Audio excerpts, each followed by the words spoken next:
हम लोगों ने प्रीवियस क्लासेज में परावर्तन के प्रकार या परावर्तन के नियम वगैरह सब पढ़ लिए हुए हैं। आज हम पढ़ेंगे प्रतिबिंब, इमेज।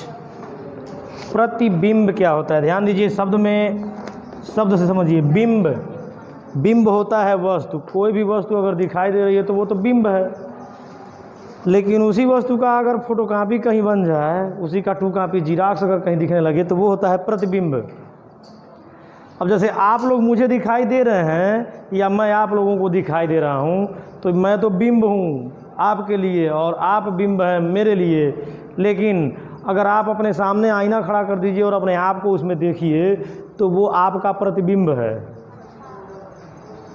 आप अगर मेरे सामने खड़े हैं और मुझे देख रहे हैं, अपने आप को आप थोड़ा देख रहे हैं मेरे में, आप मुझे देख रहे हैं और मैं दिखने में बिल्कुल आप ही के जैसा थोड़े हूँ।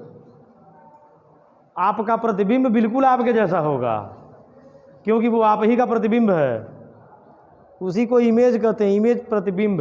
अब इसको पुस्तक से समझिए क्या है, ये तो मैं आम भाषा में समझाया हूँ। पुस्तक वो प्रतिबिंब क्या है सुनिए। वस्तु के किसी बिंदु से चलने वाली प्रकाश किरणें परावर्तन या अपवर्तन के पश्चात जिस बिंदु पर मिलती हैं या मिलती हुई प्रतीत होती हैं, उस बिंदु को प्रथम बिंदु का प्रतिबिंब कहते हैं।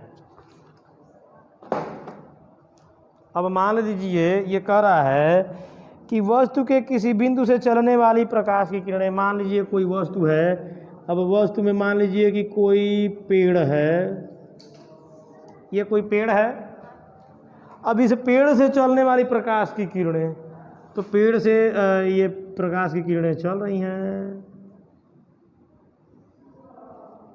और ये किरणें बिल्कुल समांतर चलती हैं क्योंकि प्रकाश की किरणें समांतर चलती हैं। लेकिन रास्ते में यदि कोई दर्पण आ गया, मान लीजिए ये कोई दर्पण था,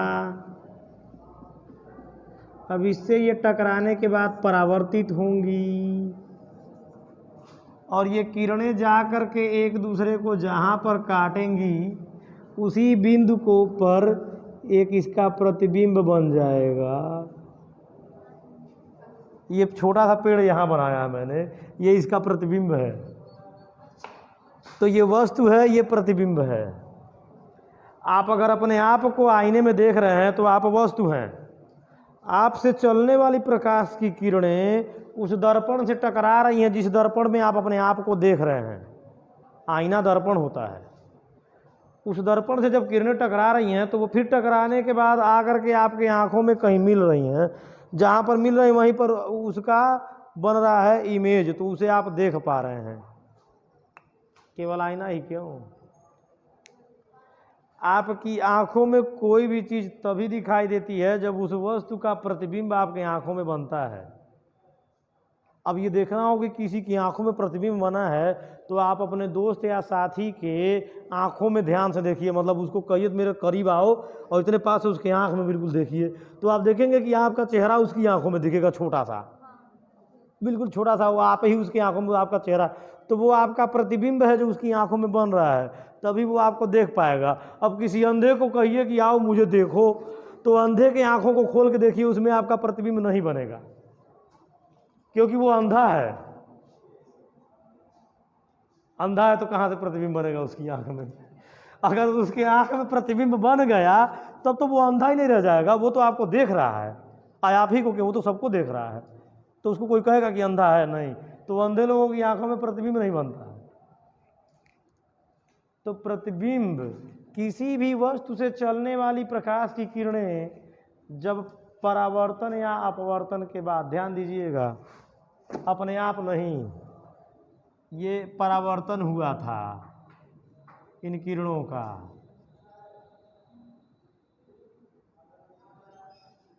अगर कहीं कोई तल, मतलब किसी तल से ये टकराए ही ना तो कोई प्रतिबिंब नहीं, ये किरणें चलती चली जाएंगी, अनंत तक जाएंगी, लेकिन टकराएंगी नहीं क्योंकि किसी वस्तु से चलने वाली प्रकाश की किरणें आपस में समांतर होती हैं और समांतर किरणें कभी टकराती नहीं है, ना दूसरे को काटती हैं। अब इनको टकराने के लिए या एक दूसरे को कटवाने के लिए हम ही को कुछ करना पड़ेगा। तो हम लोगों को कोई परावर्तक तल या अपवर्तक तल रख लेना है। परावर्तक में दर्पण आपने रखा था, अपवर्तक में मान लीजिए कोई लेंस रख दीजिए, उत्तल लेंस। अब ये क्या होगा, ये प्रकाश की किरणें जाने के बाद यहाँ एक दूसरे को काट लेंगी। अब जहाँ ये काटेंगी वहाँ पर प्रतिबिंब बनेगा। अब आप सोच रहे होंगे कि जब दर्पण था तो ये इधर ही आके कटी थी और लेंस लग गया है तो वो उधर जाके क्यों काट रही हैं। तो देखिए अपवर्तन में प्रकाश की किरणें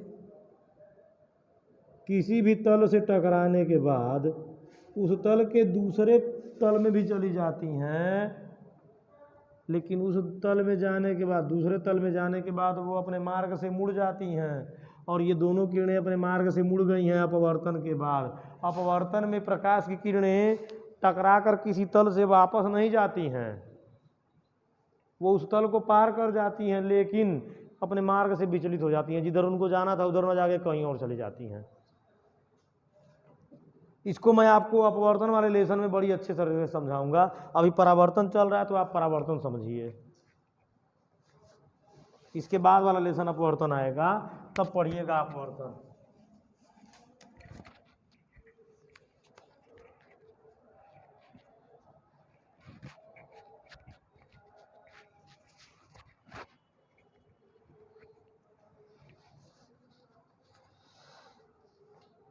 प्रतिबिंब दो प्रकार के होते हैं। प्रतिबिंब तो समझ गए क्या है, जब किसी वस्तु से चलने वाली प्रकाश की किरणें किसी तल से टकराने के बाद अपवर्तित या परावर्तित हो जाती हैं, और परावर्तित या अपवर्तित होने के बाद जब वो किरणें आपस में टकराएंगी तो जिस बिंदु पर टकराएंगी उस बिंदु पर जो आकार बनेगा वही उस वस्तु का प्रतिबिंब कहलाता है।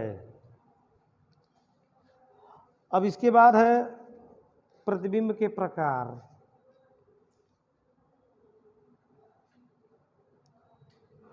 अब देखिए बड़ा अच्छी तरीके से पुस्तक में भी समझा दिया है। जब किसी वस्तु को दर्पण के सामने रखा जाता है, अभी मैंने आपको बताया कि आप अपने आप को अपने दर्पण के सामने रख लीजिए, अपने दर्पण के सामने आप खड़े हो जाइए तो आप वस्तु हैं। जब किसी वस्तु को किसी दर्पण के सामने रखा जाता है तो दर्पण में उसकी आकृति बन जाती है, दर्पण में वस्तु की आकृति बन जाएगी। दर्पण में बनी आकृति को ही वस्तु का प्रतिबिंब कहते हैं। तो कभी कभी आपका दिमाग नहीं खराब होता है क्या, कि कभी कभी प्रतिबिंब छोटा बन जाता है, कभी कभी बड़ा बन जाता है, कभी कभी बराबर बनता है। हम आपका दिमाग खराब कर देते हैं अगर नहीं होता है तो। आप कभी किसी मोटरसाइकिल के साइड ग्लास को देखिएगा या कार के, तो जो कार में जो आगे वाले दरवाजे होते हैं उनके बगल में छोटे छोटे दर्पण लगे होते हैं, या मोटरसाइकिल में भी देखिएगा तो हैंडल के ऊपर दोनों तरफ छोटे छोटे दर्पण लगे होते हैं। और आजकल के बच्चों की आदतें, आजकल की मैं बता रहा हूँ, आजकल जहाँ पर भी मैं अपनी बाइक खड़ा करता हूँ तो सब क्या करते हैं, उसका वही जो दर्पण लगा हुआ है वो साइड मिरर है। करता क्या है, पीछे की गाड़ियों को दिखाता है। हम लोग उसके हिसाब से गाड़ियाँ चलाते हैं, पीछे की गाड़ियाँ भी देखते रहते हैं, कोई गाड़ी नहीं आ रही पीछे। तो ये लोग क्या करते हैं, बच्चे आजकल के, वो सब उसको इधर से उधर उलट करके अपना शक्ल देखते हैं उसमें। तो मैं अब देखिए मैं बता रहा हूँ, मैं अगर कि उसको बिल्कुल रोड के साइड में सेट कर दिया हूँ कि मुझे पीछे का दिखेगा, तो बाइक खड़ा करने के बाद मैं जाता हूँ, बाइक जब चलाने तो मैं देखता हूँ कि वो घूम गया, इधर का उधर हो गया है, फिर से मुझे सेट करना पड़ता है। उसमें कभी आपने अपना चेहरा देखा हो तो ठीक है, नहीं देखा हो तो अब से देखिएगा, आपको आपका चेहरा इतना छोटा दिखेगा। जो मोटरसाइकिल का या कार का जो दर्पण है उसमें आपको इतना छोटा सा चेहरा दिखेगा, और आपके घर में जो दर्पण लगा है, आप जिसमें बाल अपना झाड़ते हैं, उसमें जितना बड़ा चेहरा है उतना ही बड़ा दिखता है। तो कहीं आपका दिमाग नहीं खराब हुआ कि आखिर मोटरसाइकिल वाले में इतना छोटा क्यों हम दिख रहे हैं और घर वाले में इतना ही क्यों दिख रहे हैं? अगर नहीं खराब हुआ दिमाग तो आगे खराब होने वाला है। प्रतिबिंब का आकार छोटा या बड़ा क्यों हो जाता है, वो सब दर्पण के प्रकृति पर निर्भर करता है। कुछ दर्पण समतल होते हैं तो कुछ उत्तल होते हैं और कुछ अवतल होते हैं। मैं अभी इंट्रोडक्शन में दे दिया हूँ तो मैं थोड़ा सा आपको बता देता हूँ, आगे चल के तो मैं वही बताऊँगा। मोटरसाइकिलों के जो साइड ग्लास जिसकी मैं बारे में बता रहा हूँ कि जिसमें आपका छोटा सा चेहरा दिख रहा है, वो उत्तल दर्पण है। उत्तल का मतलब अब उसको आप स्पर्श करके देखिएगा, बीच में वो उभरा हुआ होगा और किनारे किनारे दबा होगा, इसलिए आपका चेहरा उसमें छोटा दिख रहा है। बिल्कुल मतलब जो कुकर होता है जिसमें दाल पक रहा है, दाल पकने वाला कुकर, कुकर की जो सीटी होती है उस सीटी को जब देखिएगा ध्यान से, बिल्कुल नया वाला सीटी हो, अभी यूज ही नहीं हुआ हो, बहुत तेज चमकता हो, उसमें भी आप अपना चेहरा देख सकते हैं, बहुत छोटा दिखेगा। वो इतना इसलिए छोटा दिख रहा है क्योंकि वो भी उत्तल है, वो उभरा हुआ है। तो जितने भी उत्तल तल होंगे बीच में उभरे होंगे, किनारे किनारे दबे होंगे, मतलब आपकी तरफ उभरे हों और किनारे किनारे दबे हों, उसमें आपका प्रतिबिंब छोटा दिखेगा। और जो अवतल होगा बीच में दबा हुआ और किनारे किनारे उभरा हुआ, उसमें आपका प्रतिबिंब आपके 10 गुना बड़ा दिखेगा। अगर आप अवतल दर्पण में अपना चेहरा देखेंगे तो आप खुद सोचेंगे इतना बड़ा भूत, आपकी आंखें इतनी बड़ी बड़ी दिखेंगी, तो वो अवतल है। लेकिन आप जो घर पर अपने यूज करते हैं रोज डेली यूजेज में, जैसे अपने बाल संवारने के लिए या कुछ भी, उसमें आप समतल दर्पण का प्रयोग करते हैं। समतल में जितना बड़ा आप हैं उतना ही बड़ा वो दिखाता है आपको, न तो छोटा न तो बड़ा। तो ये सब दर्पण की प्रकृति पर निर्भर करता है कि प्रतिबिंब कैसा बनेगा। प्रतिबिंब का छोटा बनना, बड़ा बनना या वस्तु के समान बनना, मतलब उसी के बराबर बनना, ये दर्पण की प्रकृति पर निर्भर करता है। ये हम आगे आपको बताएंगे, फिलहाल आज समझने के लिए बस इतना बता दिए हैं। अभी प्रतिबिंब के बारे में जानते हैं। प्रतिबिंब दो प्रकार का होता है, एक होता है वास्तविक और एक होता है आभासी। वास्तविक प्रतिबिंब वास्तव में किरणों के टकराने के बाद बनता है, और आभासी किरणें टकराती तो नहीं है लेकिन टकराने के बाद जो बनता है, मतलब टकराने के बाद जो जब हम लोग कुछ क्रियाकलाप से उसको आभास करते हैं कि ये प्रतिबिंब होगा। वास्तविक प्रतिबिंब को समझिए क्या है। ये प्रतिबिंब कितने प्रकार के होते हैं? ये दो प्रकार के, वास्तविक प्रतिबिंब और आभासी प्रतिबिंब। आभासी का शब्द से ही स्पष्ट है कि इसमें आभास होता है, मतलब हम अनुमान लगाते हैं कि प्रतिबिंब बना होगा, लेकिन वास्तव में बना नहीं है। और वास्तविक का मतलब शब्द से ही स्पष्ट है, वास्तव में बना है, मतलब सचमुच में बना है। जब किसी बिंदु वस्तु से चलने वाली प्रकाश किरणें परावर्तन के पश्चात किसी दूसरे बिंदु पर वास्तव में मिलती हैं, तो इस दूसरे बिंदु पर बने प्रतिबिंब को उस पहले बिंदु या वस्तु बिंदु का वास्तविक प्रतिबिंब कहते हैं। इस प्रकार के प्रतिबिंब में पर्दे पर प्राप्त किया जा सकता है। ये प्रतिबिंब पर्दे पर प्राप्त किया जा सकता है, आभासी को पर्दे पर नहीं प्राप्त किया जाता। पर्दा समझिए क्या है। पर्दा क्या है? मान लीजिए आप खड़े हैं और ये दर्पण है और ये कोई पर्दा है और दर्पण का लोकेशन इस तरह से है कि मतलब ये क्रॉस है, ऐसे दर्पण लगा हुआ है। अब होगा क्या? क्रॉस का मतलब क्या हो गया? अब देखिए, दर्पण सीधा नहीं है।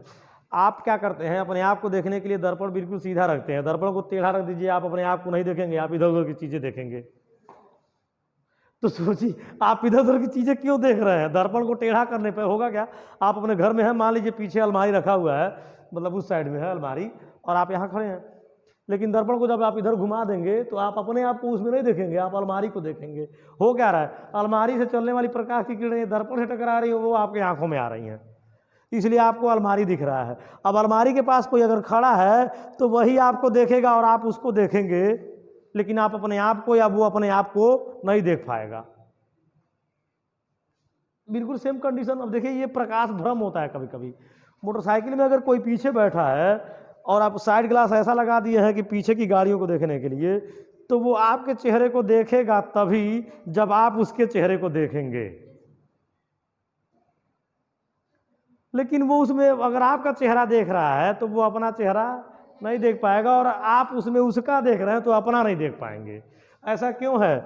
मान लीजिए ये किसी का खिड़की है, किसी के घर का खिड़की है,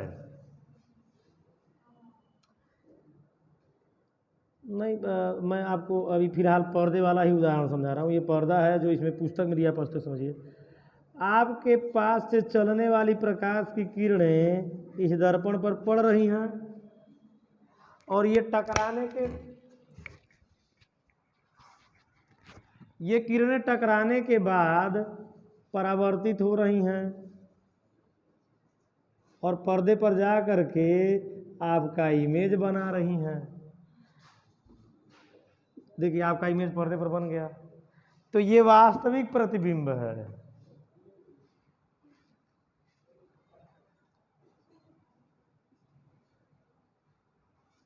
अब आप सोचेंगे कि ये किरणें इधर से आई हैं और टकराने के बाद वो उधर ही क्यों गई हैं, इधर क्यों नहीं गई हैं? तो उसके लिए आप परावर्तन का नियम देख लीजिएगा जो मैं पीछे पढ़ाया था। परावर्तन का नियम, आपतित किरणें, परावर्तित किरणें और अभिलंब तीनों एक ही तल में होते हैं और आपतित किरणों द्वारा अभिलंब पर बनाया गया आपतन कोण और परावर्तित किरण द्वारा अभिलंब पर बनाया गया परावर्तन कोण दोनों आपस में बराबर होते हैं। ये दो नियम हमेशा याद रखिएगा और इसी नियम पर ये पूरा लेसन चलता है। अगर आपको परावर्तन के नियम नहीं याद हैं तो इतना जान लीजिए कि ये जो लेसन चल रहा है 90% आपके समझ में नहीं आएगा, चाहे कोई टीचर कितना भी समझा दे। तो इसके लिए पहले आपको परावर्तन के नियम हमको ये सब रट्टा मार जाना एकदम याद कर लेना है, जो मैंने इसके पिछले क्लास में पढ़ाया था। तभी ये आगे आने वाली जितनी भी चीज़ें हैं आपके समझ में आएंगी। अगर समझना है तो इतना तो करना ही पड़ेगा। जैसे मुझे याद है, मैंने तो नियम पढ़ा भी नहीं, मैंने अभी आपको बोल दिया ना। तो हम लोगों को सारी चीज़ें याद क्यों रहती हैं? क्योंकि हमने रटा हुआ है, आप भी रटिए। तो ये तो हो गया वास्तविक प्रतिबिंब। अब समझते हैं आभासी प्रतिबिंब कैसे बनेगा। आभासी, मान लीजिए अब आप यहाँ खड़े हैं और आपके सामने है एक उत्तल दर्पण। आपसे चलने वाली प्रकाश की किरण यहाँ आई, टकरा के इधर चली गई। एक किरण यहाँ आई, टकरा के इधर चली गई। अब आप ये सोचेंगे कि सर जी इसके पहले वाले दर्पण में दोनों को उधर भेजे थे, ये इधर क्यों जा रहा है? तो ध्यान दीजिए, ध्यान दीजिए, टकरा के ये किरणें जा किधर किधर रही हैं। ये दर्पण चूंकि मैंने वक्र बनाया है, ये गोलाई में है, गोलीय दर्पण बन गया है, समतल थोड़े है। इसके पहले वाला समतल था। इसके पहले का फिगर फिर से रिवर्स करके वीडियो देख लीजिएगा। इस वीडियो को थोड़ा सा रिवर्स करके पीछे देखिएगा, आपको समतल दर्पण दिखेगा उसमें। ये चूंकि अवतल है, अब इसमें तल देखिए, दो समतल तो ये समान थोड़े है। आप इस जिस बिंदु पर ये जो आपतित किरणें, ये किरणें जो आ रही हैं, ये जहाँ पर पड़ रही हैं, ये बिंदु आपतन बिंदु है। इस आपतन बिंदु के सापेक्ष आप देखेंगे, इस दर्पण को आप सीधा करेंगे तो आप पाएंगे ये ऐसे हो रहा है। अब अगर ये ऐसे हो रहा है तो इस पर आप लंब खींचेंगे तो अभिलंब इधर जाएगा। अब जब अभिलंब इधर जा रहा है तो ये आपतित किरण अभिलंब पर जितने अंश का भी कोण इधर बनाएंगी, परावर्तित किरण उधर जाएगा और वो भी उतने ही अंश का कोण उधर बनाएगा। ये तो समझाने के लिए इतना मैंने बताया था। इसलिए ये किरणें टकरा के इधर आ रही हैं। सेम कंडीशन इसमें है, इधर ये आपतित किरण है और ये परावर्तित है। अब इस तल को आप सीधा कीजिए तो तल आपका ऐसे आएगा। इस तल को भूलिए। अब यहाँ देखिए, ये है तल, ये है आपतित, और तब इसमें लंबवत अभिलंब तो यहाँ होगा ना। तो ये वाली परावर्तित किरण तो इधर जा रही है। देखिए ये और ये दोनों कोण आपस में बराबर होंगे। इस तरह से ये किरणें आने के बाद टकरा करके इस दिशा में जाती हैं। तो एक किरण इधर चली जाएगी, एक उधर, और दोनों बढ़ती चली जाएंगी, कहीं टकराएंगी नहीं। ये तो नीचे की तरफ उधर जा रही है, एक ऊपर की तरफ जा रही है। तो एक नीचे जाएगा, एक ऊपर जाएगा, तो दोनों ऊपर नीचे चलते चले जाएंगे, कहीं टकराएंगे। और जब टकराएंगे ही नहीं तो प्रतिबिंब नहीं बनेगा। अभी मैंने बताया कि जब किरणें परावर्तन या अपवर्तन के बाद जब मिलेंगी तभी प्रतिबिंब बनेगा। अब सोचिए कैसे बनेगा प्रतिबिंब?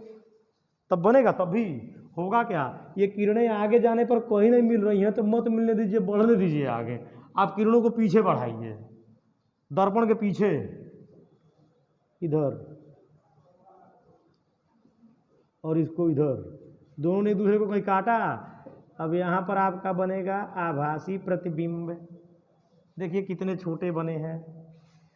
तो देखिए ये उत्तल दर्पण लिया मैंने, बीच में उभरा हुआ, ध्यान दीजिए, ये मोटरसाइकिल वाला है हाल। मोटरसाइकिल का जो मैंने दर्पण भी बताया, आप यहाँ हैं यानी कि यहाँ मैं खड़ा हूँ। ये उभरा हुआ तल देखिए, बीच में उभरा हुआ है और किनारे किनारे दबा है। इसमें प्रतिबिंब देखिए काफ़ी छोटा सा बनता है दर्पण के पीछे, इसीलिए चेहरा हमें हमारा उसमें छोटा दिखाई देता है। अभी इतनी ये चीज़ें मैं आपको और विस्तार पूर्वक समझाते जाऊंगा कि कैसे कौन सी किरणें मिल रही हैं और कहाँ कैसे प्रतिबिंब बना रही हैं। फिलहाल वास्तविक और आभासी तो आप अच्छी तरह से समझ गए। वास्तव में जब किरणें एक दूसरे को काट रही हैं तो वास्तविक प्रतिबिंब नहीं काट रही हैं, और हम लोग ज़बरदस्ती उनको पीछे बढ़ा के दर्पण के पीछे कटवा रहे हैं, और वहाँ प्रतिबिंब बना रहे हैं, तो वो वास्तविक आभासी प्रतिबिंब होगा। तो ये था प्रतिबिंब। तो आज के लिए फिलहाल इतना ही, बाकी हम अगले क्लास में पढ़ेंगे।